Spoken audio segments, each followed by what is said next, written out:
Media के माध्यम से जो कुछ बातें आज हमारे आपके बीच आई हैं, उसमें एक बार फिर से दिखाई पड़ता है साफ तौर पर कि कांग्रेस पार्टी और अन्य जो राम मंदिर बनाने के खिलाफ मानसिकता के लोग हैं, उनकी पेट में बल पड़ गया है। उनकी दुखती रग पर लगता है किसी ने हाथ रख दिया हो। और जो लोग कल तक पूछते थे कि मंदिर वहीं बनाएंगे, तारीख नहीं बताएंगे, वो आज तारीख सुनकर घबरा गए हैं। जो लोग पूछते थे कि प्रधानमंत्री अयोध्या क्यों नहीं जाते, वो अयोध्या कब जाएंगे, वो तारीख भी जब सामने आ गई है तो लोग हताश, निराश और परेशान नजर आ रहे हैं।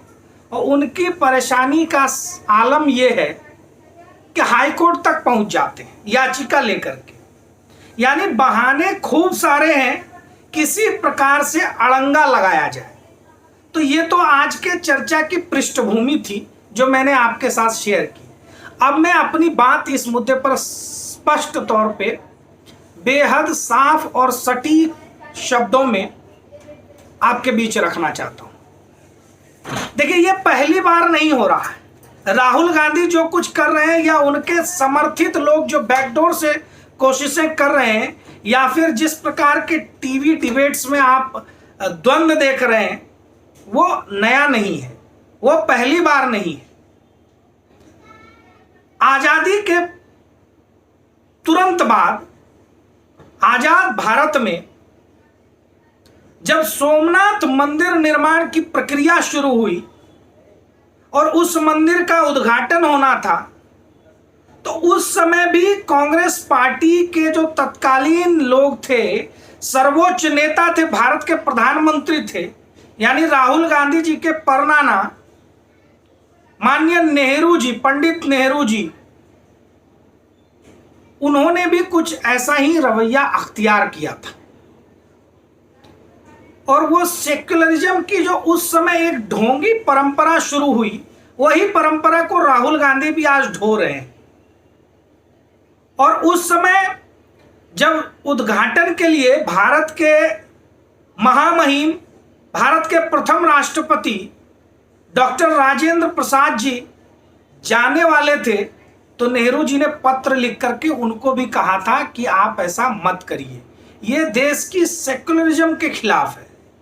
अब बताइए कि पूरे विश्व में हिंदुओं का सबसे बड़ा देश, पूरी दुनिया में इतने सारे पंथ और मजहब हैं, और हिंदुओं के ही देश में हिंदुओं को अपनी संस्कृति से दूर रखने की बात कौन सा सेक्युलरिज्म है?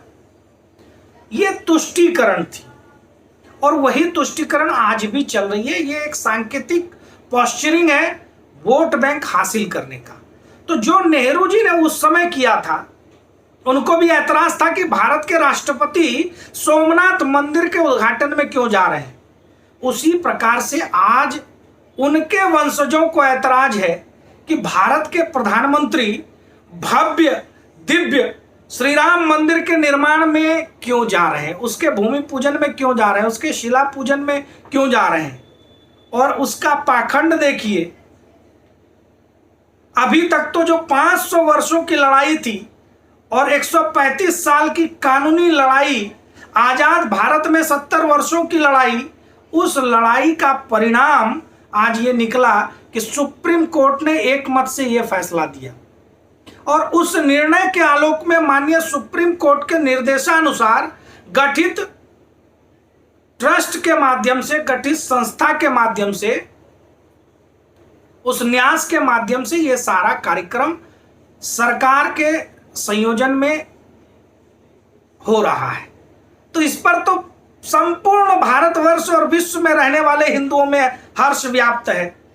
इसको लेकर के किसी प्रकार की द्वंद्व की स्थिति या इस पर कोई विवाद खड़ा करने की स्थिति नहीं होनी चाहिए थी।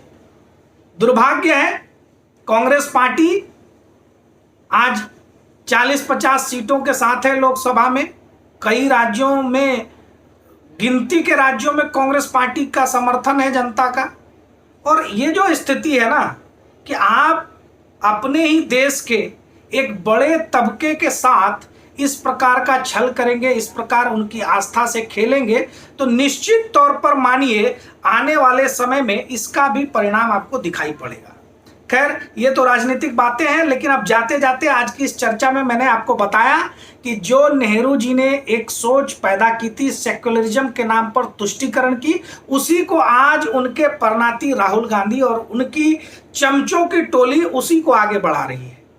लेकिन प्रभु श्री राम के भक्त और भारत के 100 करोड़ और दुनिया भर में अन्य देशों में फैले हुए हिंदुओं की आस्था आज प्रफुल्लित हो रही है, हिंदुओं की भावनाएं आज प्रफुल्लित हैं, और उसका प्रस्फुटीकरण आप और हम मिलकर के आने वाले समय में 5 अगस्त को और उससे पहले के भी कार्यक्रम बन रहे हैं।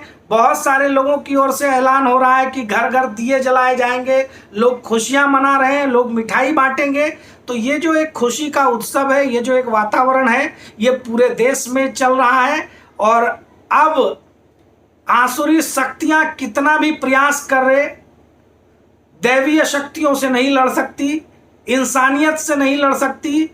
मर्यादा पुरुषोत्तम श्री राम के सामने तो वो शक्तियां ऐसे ही ढेर हो जाती हैं, क्योंकि श्री राम के सेवक प्रभु हनुमान स्वयं सारे विघ्न बाधाओं को हरने के लिए तैयार है। तो एक शुभ दिन है जो आने वाले 5 अगस्त को हम सब देखेंगे, और हम सब अपने जीवन की सबसे अमूल्य और धन्य करने वाली इस घटना का साक्षी बनेंगे। जय श्री राम।